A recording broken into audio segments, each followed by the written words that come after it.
We're going to have a session now with 3 papers, presentations, and they are all performers of yesterday's concept.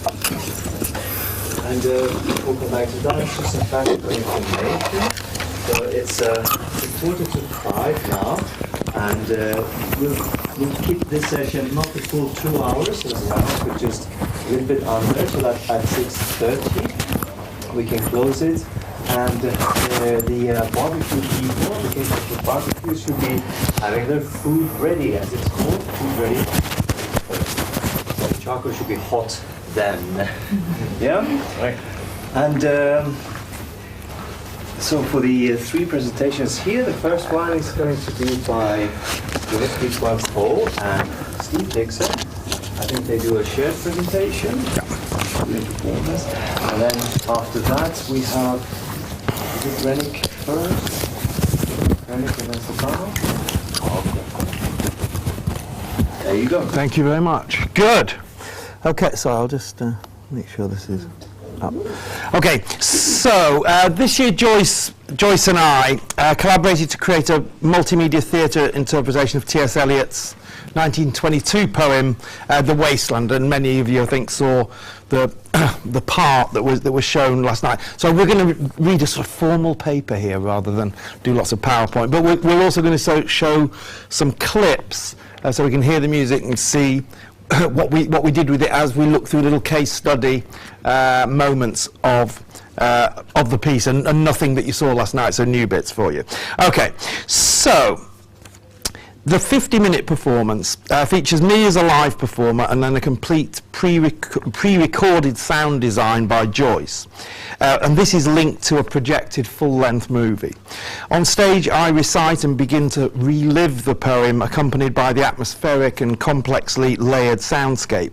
On a screen behind, the poem's imagery unfolds in what our publicity materials call an increasingly breathless stream of visuals. So you get all these visuals. Now, meanwhile, Eliot's bizarre characters, from the clairvoyant Madame Sosostris to Tiresias and Cleopatra, appear as movie characters on screen, coaxing, seducing, and terrifying the narrator. Now, the Wasteland, the poem, has previously had only a small number of staged performances. One was a BBC radio dramatisation in 1938, and there was a celebrated solo theatre performance by Fiona Shaw, a very famous actress, and that was 1996. This paper particularly focuses on the creation of the soundscape for this new production and the ways in which different sonic elements and compositional strategies actually relate back to Eliot's conceptions of poetry and his conceptions of music, because he talks a lot about music. Okay, so the kind of subtitle or kind of main title that we'll probably retitle this is The Music of Poetry, or The Music of T.S. Eliot's Poetry. And he wrote a piece, an article called The Music of Poetry. Now, poetry has always had a close affinity with the sonic arts and music through their common concerns and auditory elements, rhythms, tempos, dynamics, sonorities. But there are few poems so closely aligned, indeed almost ontologically attuned to the notion of sound design and musical composition as T.S. Eliot's The Wasteland. It's a type of polyphonic tone poem, and it adopts a symphonic structure filled with leitmotifs and polyrhythms, and what Lawrence Rainey has called an insistent stress on music.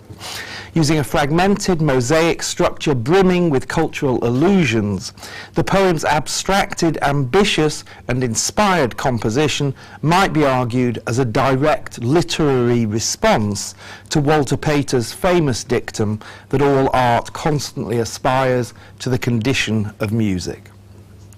Now, beside its inherent structural and vocal musicality, the poem abounds with very specific musical references.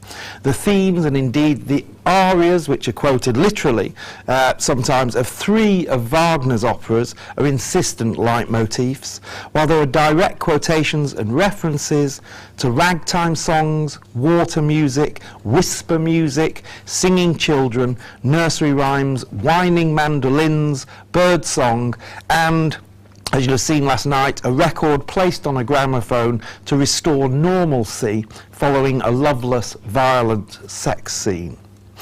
Eliot himself wrote of the importance of music in his work. His first poems were significantly called preludes, and his last masterpieces were the 4 quartets. In his essay, The Music of Poetry, 1942, he describes what he calls a musical poem as one that has a musical pattern of sound and a musical pattern of the secondary meaning of the words. He says those patterns are indissoluble and one. So the music of the words and the underlying meaning through that musicality become one. Now, in our performance of The Wasteland, 3 new patterns, in addition to the 2 patterns he's talking about, are added, and we hope they will likewise join harmoniously with the 2 pre-existing elements to become indissoluble and one. So these 3 new elements are a complex sound design, a full-length movie, and a live performer playing the narrator and some of the characters. Now, both singly and in combination, each of these elements add fresh new types of music or sound design to the poetic mix. Distinct new rhythms, tones, sonorities, dynamics, consonances, and dissonances. Oh, you need the microphone. And you will read it from here? Yes, I will. Okay.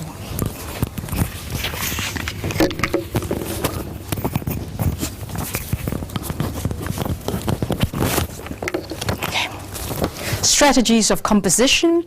In composing the sound design, a number of different approaches and strategies were employed.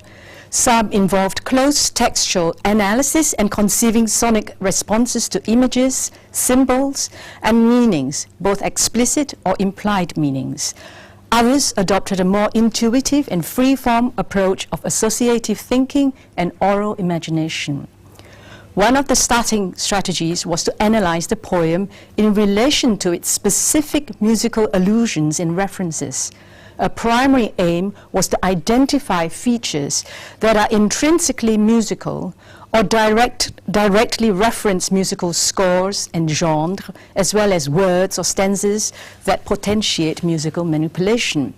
To take an example, the inherent musicality of the following passage, lines 346 to 358, provided a clear guide and impetus for a specific type of musical manipulation.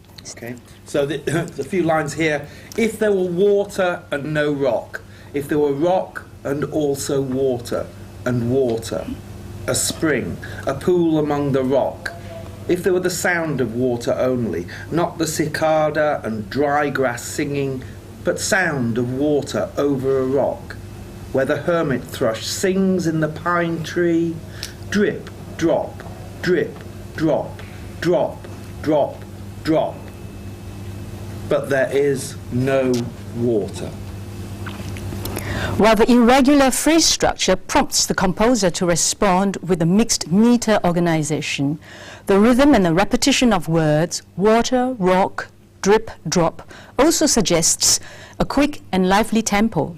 The section conjures oral images of water in varied forms, and initial planning for this section involved using concrete water sounds. This was confirmed following Dixon's completion of the associated video images comprising a montage of images of dry rock faces with one single shot of a flowing jet of water from a primitive hose extruding from a rock. The final sound sequence used 3 distinct water sounds: water flowing from a spring, water cascading into an echoey subterranean cave, and the reverberant close-up sound of a single water droplet. The first related directly to the hose image, operating as though it was diegetic sound, while the latter 2 reflected the text's obsessive desire for water amongst the desert rocks on screen, and asphalt's oral mirage that haunted the arid film scene. The sense of frustration and confusion expressed by the text repeated conditional phrases such as "if there were water and no rock" also suggested a disturbed psychological state that could be further explored in the sound design. This involved creating an increasingly intense collage structure progressing through the 3 pre-recorded samples.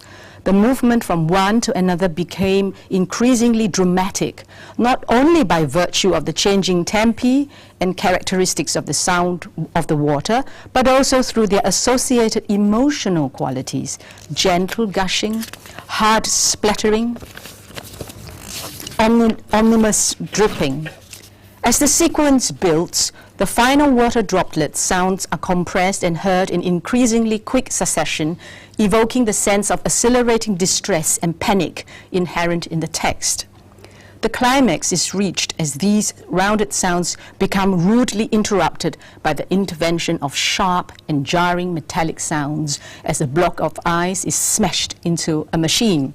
The sound then cuts to silence for the final fatalistic line to be delivered. But there is no water. Steve will now, oops, yes. Okay, so we'll have a look at the clip.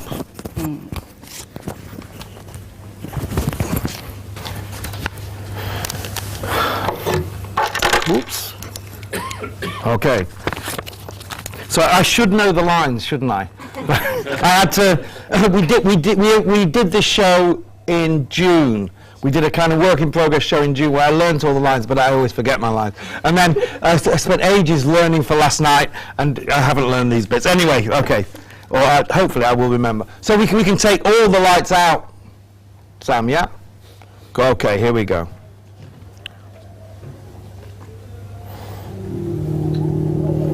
If there were water and no rock, if there were rock and also water, and water, a spring, a pool among the rock, if there were the sound of water only, not the cicada and dry grass singing, but sound of water over a rock, where the hermit thrush sings in the pine tree, drip, drop, drip, drop, drop, drop, drop.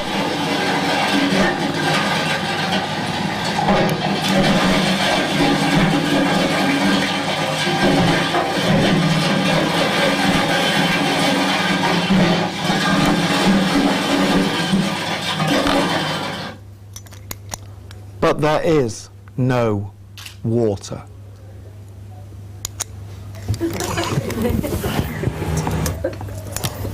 Okay. So full lights, please, Sam. Oops, sorry. I'll just pull that back. So sorry.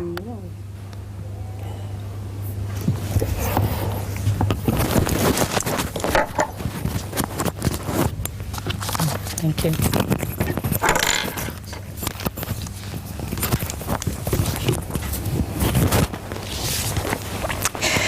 Another example of the use of constructing a sequence of different water sounds to dramatic effect occurs in the short 10-line fourth part of the poem entitled Death by Water. Relating the narrative of a drowned sailor, the filmed visual sequence features the statue of a heroic mythical figure within a fountain in Trafalgar Square in London. The first part of the soundscape is a very concrete recording of water gushing to correspond as realistically as possible with the imagery. This is layered with the hum of the traffic and the close-up sounds of flapping wings synchronized to birds flying across the screen frame. Over the course of the sequence, the gushing sounds turn into bubbling water effects, evoking the sensation of being underwater as though drowning. This effect had been prefigured earlier during the clairvoyante Madame Sosostre's prophecy and warning to fear by water, line 55. The sequence ends with a surprising and visceral sonic effect in synchronization with the on-screen image, a focus pull from the statue's head to the fountain water behind him. At this point, the previously quiet, low-pitched underwater sound suddenly and shockingly reverts back to the first high-pitched gushing sound and at maximum volume. Now, Steve will do the clip again. Spectrum. push this thing. Yeah, sorry about that. Can't see. Oh, there it is. Okay, so we can hit the lights.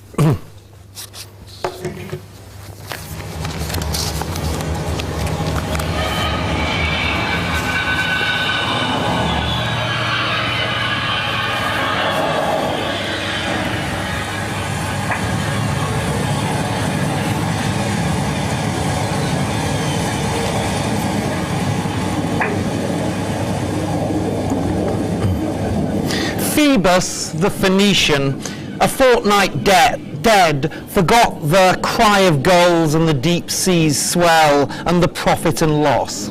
A current undersea picked his bones in whispers. As he rose and fell, he passed the stages of his age and youth, entering the whirlpool. Gentile or Jew, or you who turn the wheel and look to windward, consider Phoebus, who was once handsome and tall as you.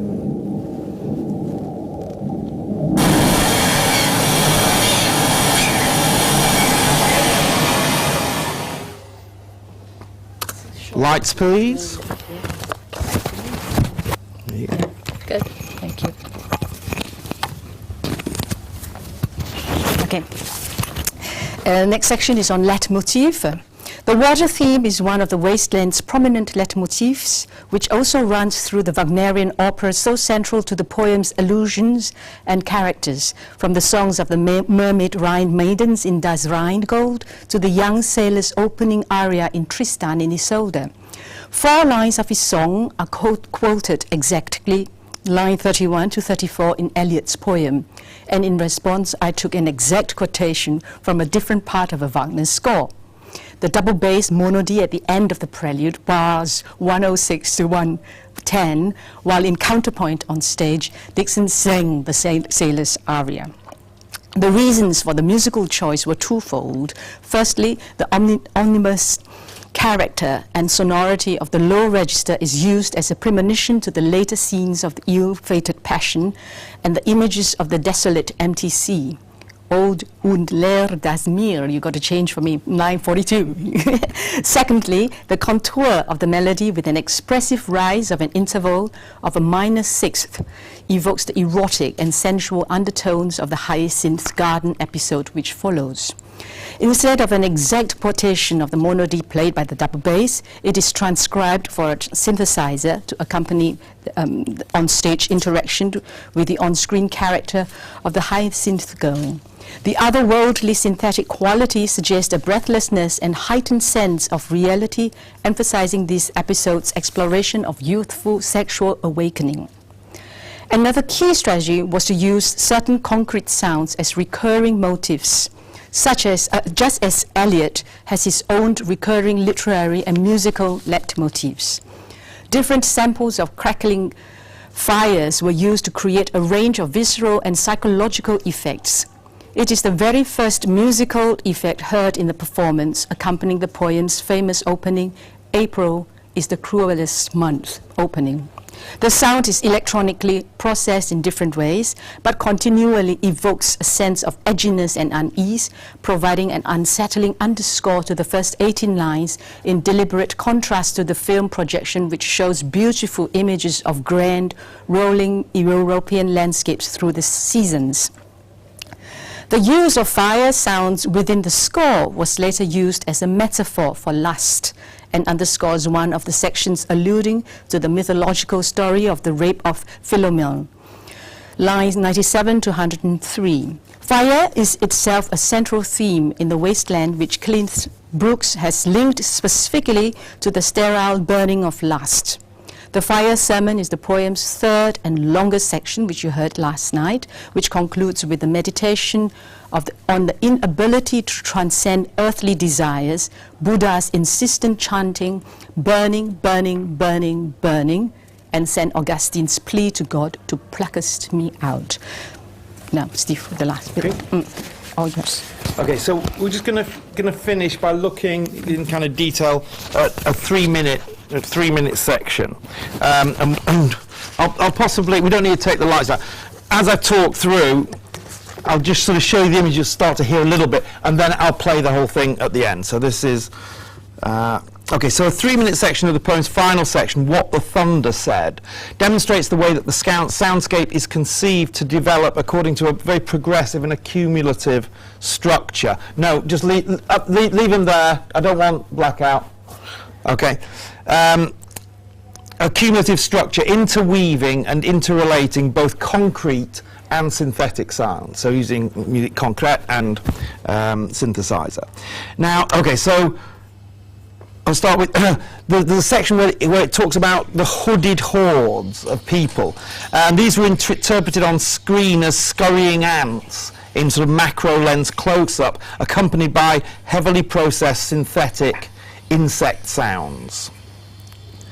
As the film shot changes to a volcano, this gives way to the organic concrete sounds of chirping crickets, while the synthesized sounds metamorphose into violently accented zipping sounds in synchronization with the birds who dart around and across the scene. Now these bird sounds metamorphose again into the concrete city bird sounds as the name of falling cities are read out. This is it says falling cities. What does it say? Alexandria, Jerusalem, Athens, Alexandria, Vienna, London, unreal, it says. Subsequently, there is a scene called whisper music, and the birds' voices transposed to a woman's whispering, synthetically treated to also evoke the sense of a wind. Now the purpose was to establish an association between the sound of the wind and human breath. They share similar sonic qualities and are suggestive of the imageries of life and of death. Now, as Brooks puts it, two paradoxes permeate the poem. Quote, that living devoid of meaning is death, and that there is in sacrificial death an awakening to life. Okay. Now in the next sequence, which talks about bats with baby faces, the whispers are accelerated and change pitch, while new layers are added to the texture with whispery wind sounds and the synthetic flapping of wings.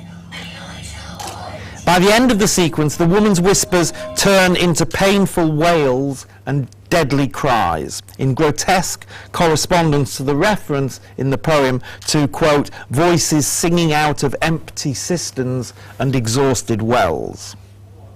Concrete sounds then return with a fanfare of church bells as the chapel perilous is revealed on screen. And the synthetic flapping of wings transpose into the concrete sounds of real pigeons. They flap around and land upon the Caryatides statues that surround the chapel on screen, and the sound is amplified to unsettling, menacing effect. The chapel section's sinister overtones and themes of dryness, death and decay are emphasized and heightened through the sonic treatment of the woman's whispers and the flapping wings.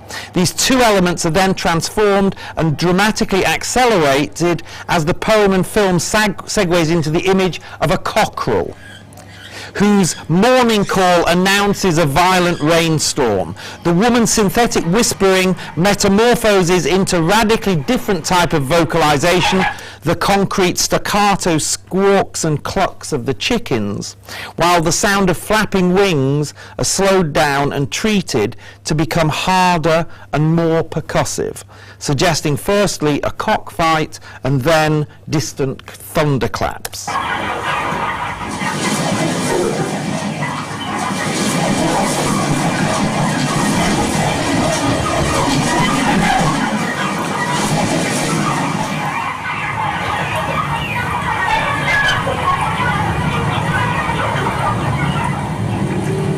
As rain begins to fall, the bass sounds become even deeper and more reverberant. They then transpose into a heavily synthesized improvisation around Wagner's watery E-flat major opening to Das Rheingold, and this is employed as the performance's key recurrent leitmotif.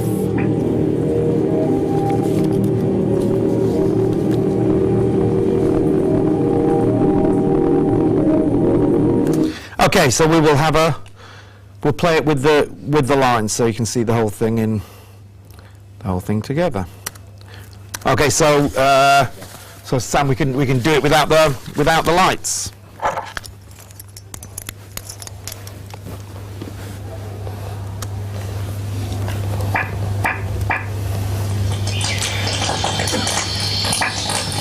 Who are those hooded hordes swarming over endless plains, stumbling in cracked earth, ringed by the flat horizon only?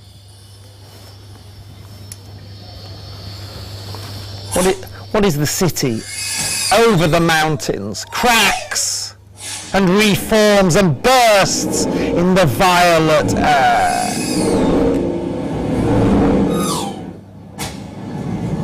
Falling towers, Jerusalem,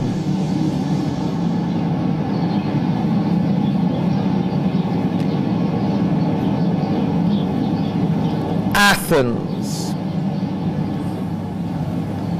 Alexandria, Vienna, London, unreal. A woman drew her long black hair out tight and fiddled whisper music on those strings, and bats with baby faces in the violet light whistled and beat their wings and crawled head downwards down a blackened wall, and upside down in air were towers tolling reminiscent bells that kept the hours. And voices singing out of empty cisterns and exhausted wells.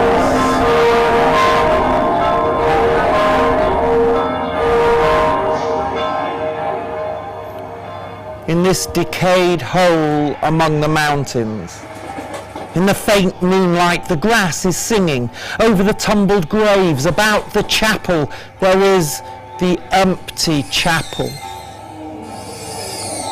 Only the wind's home. It has no windows, and the door swings. Dry bones can harm no one. Only a cock stood on the roof tree, cocorico, cocorico, in a flash of lightning.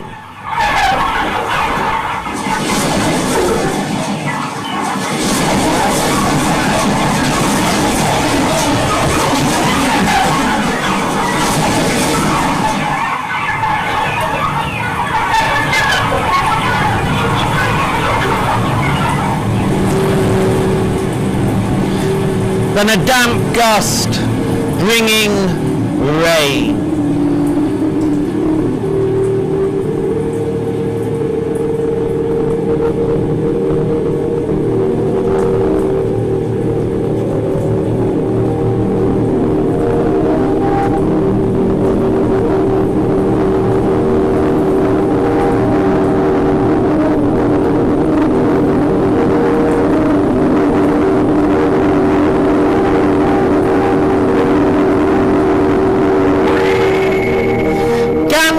Was sunken and the limp leaves waited for rain, while the black clouds gathered far distant over Himavant. Okay, lights please.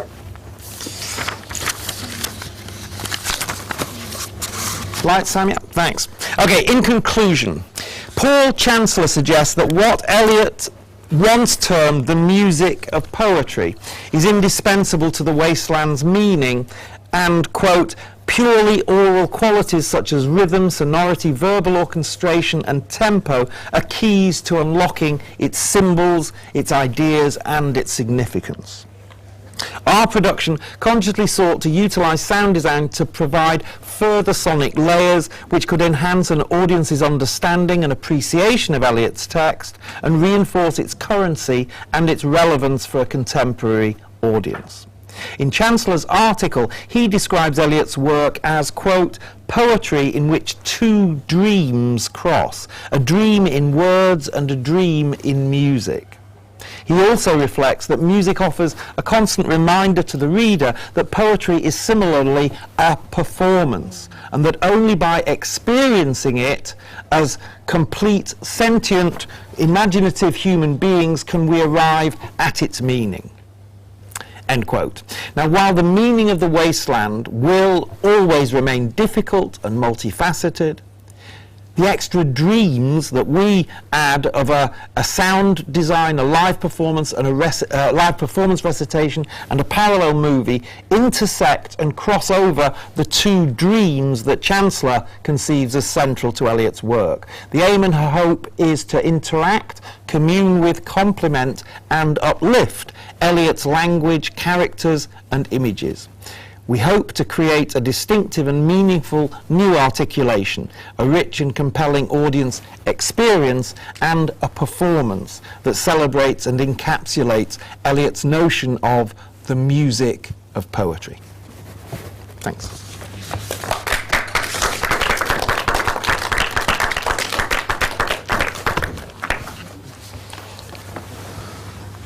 Thank you very much. Sorry. Thank you very much, Joyce and Steve, for this duo performance and presentation.